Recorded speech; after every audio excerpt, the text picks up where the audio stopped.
My name is Ariana. I'm sitting in a cozy old Victorian house in San Francisco, sipping my tea and listening to the familiar shuffle of my husband, Ethan, in the kitchen. He's 75 now, and his hearing is truly failing. He wears hearing aids, and we often laugh at the irony. Our daughter, Lily, is 36 and a successful architect, just like me. She knows the whole story, and when she was 18, she told Ethan, "You were a fool, Dad." And he simply replied, "I was." But it wasn't always this way. I remember that fateful day like it was yesterday. I was 34 weeks pregnant, my belly heavy and my feet swollen. I was in our kitchen in Palo Alto, writing a grocery list on a yellow notepad. Our life had been filled with notes, hand signals, and an overwhelming silence. My husband, Ethan, was supposed to be deaf, a result of a car accident years before we met. I loved him for his quietness, for the way he needed me. I finished the list and waited for him to tap my shoulder. But instead, I heard a voice, a deep, clear voice that shattered the silence of our home. "Ariana," it said, "put the pen down." I felt like my world had been turned upside down. I spun around, my heart pounding, and there he was, Ethan, looking at me with a calm expression. He wasn't struggling to speak, he was speaking perfectly. I was in shock. "What are you doing?" "You're deaf," I stammered. He walked towards me, his voice casual. "I had the accident, but my eardrum healed in a few weeks. I've had perfect hearing all along." It was a test, Ariana. I couldn't believe what I was hearing. All those years of learning sign language, of sacrificing my career, of living in silence, it had all been a lie. "Why?" I cried. "Why did you do this to me?" He explained that he had a lot of money, over $80 million in assets, and he was tired of people being with him for his wealth. He wanted to find a woman who would love him for who he was, even if he was broken. So, with the help of his mother, Amelia, they came up with this elaborate plan. I was devastated. I felt like a fool, a pawn in their game. I called Amelia, hoping for some kind of explanation or apology.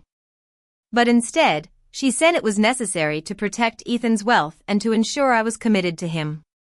She even had the audacity to say that I should be happy he could hear. I then called my mother, Sylvia. I expected her to be shocked, to be on my side. But instead, she sighed with relief and admitted that she had known about the lie for months. She said it was a strategy to secure my future, that Ethan was a millionaire and I was lonely and going nowhere. I felt like I had been betrayed by everyone I loved. I packed a bag and left the house. I drove to my sister, Mia's, place in the Marina District. She was initially annoyed when she opened the door, but when she saw me, her expression changed. I couldn't even speak, I just pointed to my belly, my ears, and the car. She understood and let me in. Over the next few weeks, I was in a state of shock. I felt like I had been in a cult and had just escaped. I caught myself not making noise, gesturing with my hands when I spoke. Every time I did, I felt a wave of humiliation. Ethan tried to contact me, sending texts, flowers, and emails, but I ignored them all. I knew I needed help. Mia found me a therapist, Dr. Lewis, and a lawyer, Miss Carter. Dr. Lewis explained that what I had experienced was a form of psychological abuse called gaslighting.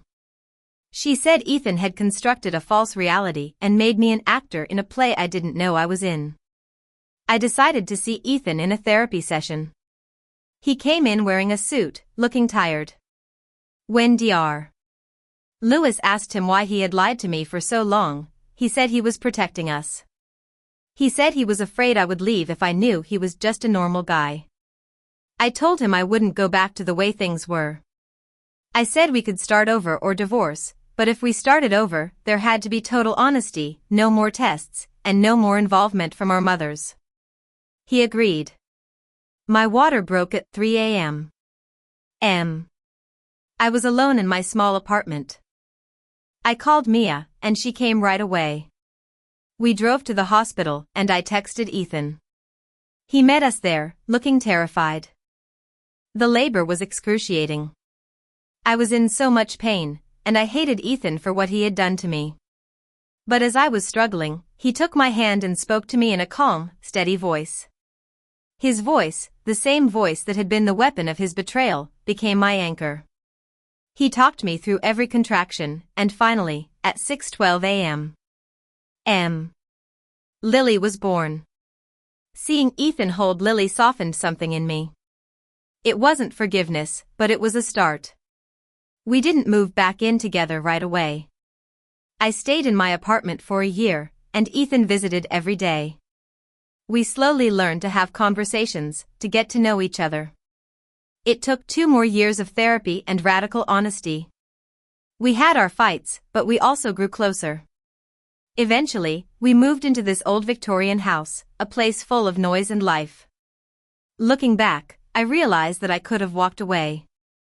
I could have let the betrayal destroy me. But I chose to stay, not because I was weak, but because I saw a path to something real. I saw a man who was willing to change, to be honest with me. Forgiveness was not for him, it was for me. It was the only way to free myself from the lies and the pain. So, if you're listening to this and you're feeling trapped in a situation that isn't yours, remember that you have a voice. Don't let anyone take it away from you. Find the courage to speak your truth, even if it's hard. Because sometimes, the sweetest victory comes from rising above the wreckage.